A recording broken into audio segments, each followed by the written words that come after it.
전남에서 아기들의 울음소리가 빠르게 사라지고 있습니다. 전남 22개 시군 가운데 4곳은 지난해 신생아가 100명도 되지 않았습니다.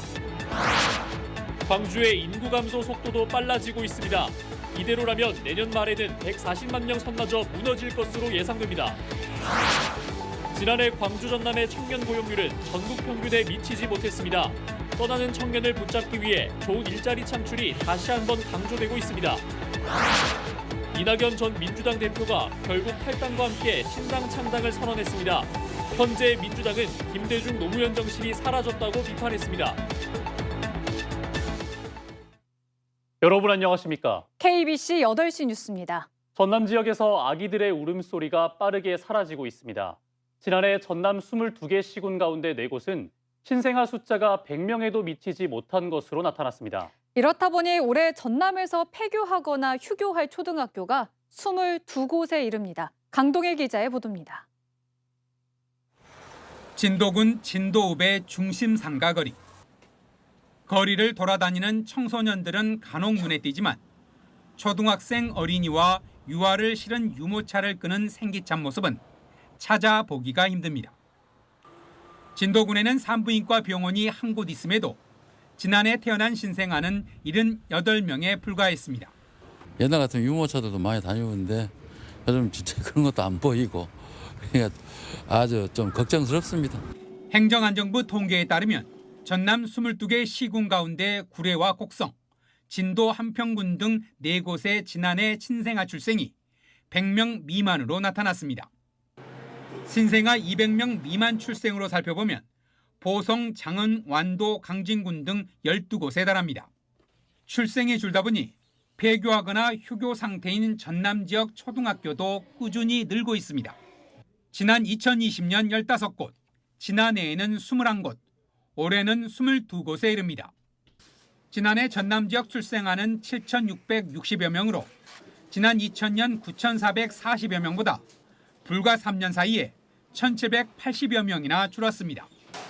더 늦기 전에 출산 대책과 인구 정책을 원점에서부터 다시 짜야 한다는 지적입니다.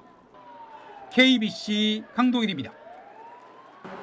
광주의 인구 감소 속도도 더욱 빨라지고 있습니다. 이대로라면 내년 말에는 140만 명 선마저 무너질 것으로 예상되는데요. 특히 청년 인구 유출이 심화하면서 광주시가 인구 정책의 방향을 전환하고 있습니다. 정경원 기자입니다. 지난해 말 기준 광주의 주민등록 인구는 141만 9천여 명입니다. 지난 2014년 147만 5천여 명으로 정점을 찍은 뒤 꾸준히 내리막길입니다. 인구 감소는 어제 오늘의 일이 아닌데요. 문제는 감소세가 최근 몇 년 사이 가속화하고 있다는 점입니다. 특히 지난 2019년 한 해 감소한 인구는 3천 명을 밑돌았지만 이후 가팔라지면서 지난해에는 12,000명 가까이가 줄었습니다. 이 속도로 계속 줄어든다면 광주의 인구는 내년 말 140만 명대가 깨지게 됩니다. 140만 명을 처음 넘었던 2004년 이전으로 되돌아가는 겁니다. 지난 2022년 통계청은 광주의 인구 140만 선이 깨지는 시기를 2031년으로 내다봤는데 훨씬 앞당겨질 것으로 보입니다. 세대별로 보면 2030 청년 인구 감소가 두드러졌습니다. 2030 인구는 2002년 50만 8천 명을 기록한 이후 해마다 감소했고 2022년과 지난해에는 한 해 10,000명 이상 줄었습니다. 광주 전체 인구 감소폭에서 청년 인구 감소폭이 대부분을 차지했습니다. 여기에 맞춰 광주시도 인구 정책의 방향을 전환하고 있습니다. 그동안 출산과 보육에 초점을 맞췄던 인구 대책을 교육과 일자리 분야 대책을 강화하는 쪽으로 무게중심을 옮기는 겁니다. 이 같은 내용은 올해 수립하는 5년 단위 인구 종합계획에 반영될 것으로 보이는데요. 인구 감소에 제동을 걸게 될지 주목됩니다. KBC 정경원입니다. 앞서 보신 것처럼 광주와 전남 모두 인구 감소 문제가 심각한 상황입니다. 결국 청년들의 일자리가 관건인데요. 지난해 광주 전남의 청년 고용률은 전국 평균에도 미치지 못했습니다. 청년들을 지역에 붙잡아둘 수 있는 양질의 일자리 창출이 무엇보다 중요한 과제로 떠오르고 있습니다. 박성호 기자의 보도입니다. 대학교 4학년 김민서 씨는 취업 준비를 위해 방학에도 이른 아침부터 도서관을 찾았습니다.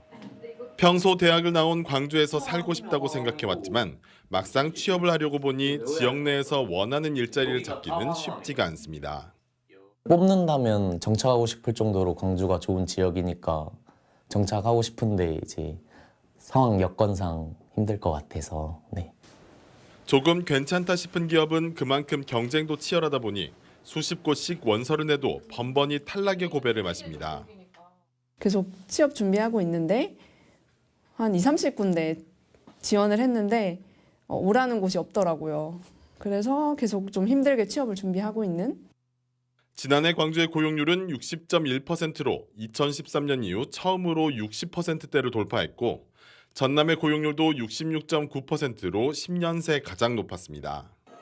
하지만 지역 내 청년 구직자들이 체감하는 취업 시장의 문턱은 여전히 높았습니다. 지난해 광주의 청년 고용률은 38.9%, 전국 17개 시도 가운데 세종과 전북에 이어 15번째 수준에 그쳤고 전남은 39.4%로 전국 12번째 수준이었습니다. 광주, 전남 모두 전국 평균치 46.5%에 미치지 못했습니다. 공공일자리 증가로 고용률이 개선된 것처럼 보였을 뿐 지역 청년들의 일자리는 여전히 하늘의 별 따기였다는 소리입니다. 네, 공공사업 확대로 인해서 노인 일자리 많이 늘었다고 보시면 될 것 같아요. 연령대로 보더라도 50대, 60대가 많이 늘었고요. 청년을 위한 양질의 일자리를 창출하는 일이 지방 소멸 시대를 맞이한 광주 전남의 최우선 과제로 떠올랐습니다. KBC 박송호입니다. 이낙연 전 민주당 대표가 결국 탈당과 함께 신당 창당의 첫 발걸음을 뗐습니다.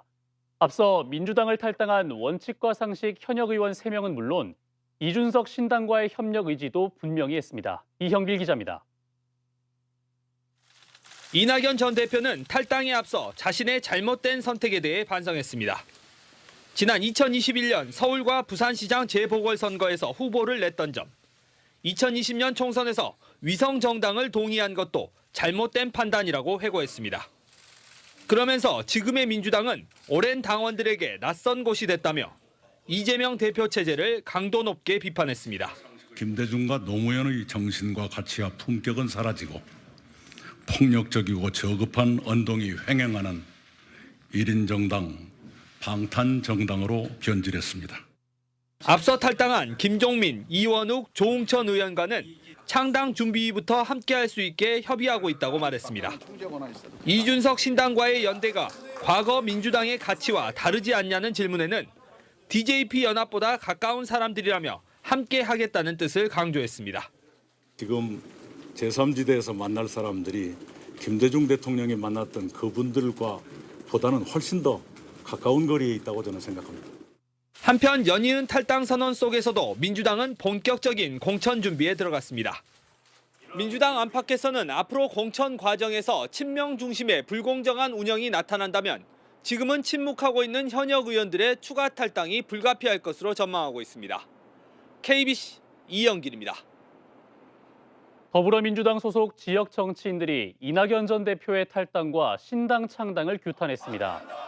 민주당 광주시당, 전남도당 소속 국회의원과 지방의원들은 오늘 기자회견을 열고 이 전 대표의 탈당과 신당 창당은 국민에 대한 도리가 아니며 윤석열 정권의 어부지리를 주게 될 것이라고 비판했습니다. 이들은 윤석열 정권의 폭정을 저지하고 국민의 삶을 지키는 데 모든 것을 던지겠다고 다짐했습니다. 달빛철도 특별법의 국회 통과를 촉구하는 목소리가 이어지고 있습니다. 광주 시민단체 협의회는 오늘 성명을 내고 달빛철도 특별법을 상임위 상정조차 하지 못한 것은 국회의 직무유기이자 영호남 지역민들을 우롱하는 처사라며 다음 임시회 때 반드시 통과시켜야 한다고 주장했습니다. 퇴직 공무원들의 모임인 광주광역시 행정동호회도 여야 정치권과 정부를 싸잡아 비난하고 21대 국회 임기 내에 꼭 통과시키라고 촉구했습니다.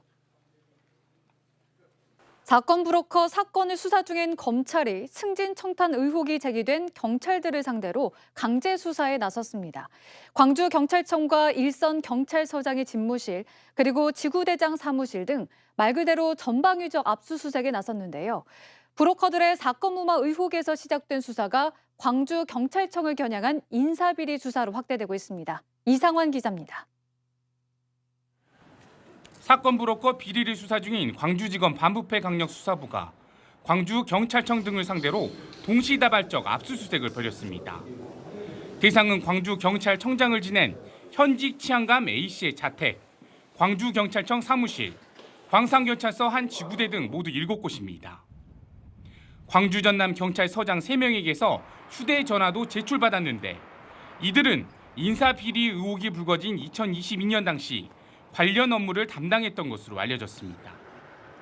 이번 압수수색은 전현직 경찰들의 승진 청탁과 뇌물 교부 혐의를 입증하기 위한 증거 확보 차원에서 이루어진 것으로 보입니다. 혐의로 몰라요. 어떤 혐의? 인사청탁 관련. 몰라요.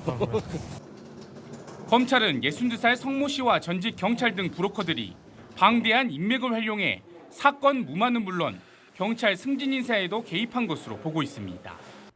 승진 청탁 의혹과 관련해 전남경찰청장을 지낸 퇴직 치안감이 스스로 목숨을 끊었고 A씨를 비롯해 10여 명의 현직 경찰 간부들이 수사선상에 올랐습니다. 한편 브로커 성씨에게는 징역형이 구형됐습니다.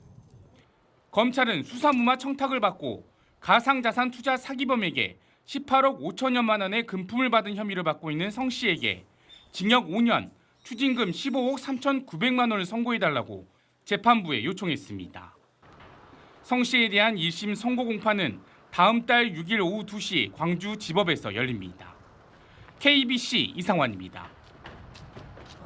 이어서 희망 2024 나눔 캠페인에 참여해 주신 분들입니다.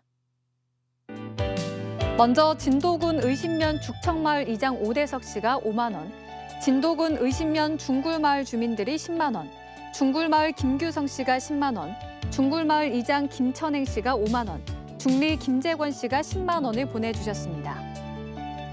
또 진도군 의신면 중리 부녀회장 이미숙 씨가 10만 원, 중리마을 주민들이 20만 원, 창포리 박근성 씨가 20만 원, 창포마을 이장 박창원 씨가 10만 원, 창포마을 주민들이 15만 원을 보내주셨습니다. 소중한 성금을 보내주셔서 고맙습니다.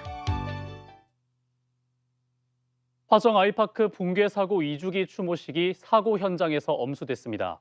추모식은 오늘 낮 3시쯤 광주 서구 화정동 아이파크 철거 현장에서 희생자 유가족과 공사 관계자 등 100여 명이 참석한 가운데 추모사와 추모시 낭독 등의 순서로 진행됐습니다. 2년 전 화정 아이파크 공사 현장에서는 콘크리트 타설 중 16개 층이 순차적으로 무너져 작업자 6명이 숨지고 1명이 다쳤습니다. 순천 청산가리 막걸리 사건 재심 결정에 검찰이 불복해 항고했습니다. 광주고검은 오늘 재심 사유 여부에 대해 신중한 법리 판단이 필요하다는 결론을 내고 항고했다고 밝혔습니다. 이 사건은 2009년 7월 순천에서 청산가리를 넣은 막걸리를 마시고 4명의 사상자가 발생한 사건으로 74살 A씨와 A씨의 딸이 기소돼 각각 무기징역과 징역 20년을 선고받았습니다. A씨 부녀는 2022년 재심을 청구했고 지난 4월 재심 개시 결정이 내려졌습니다.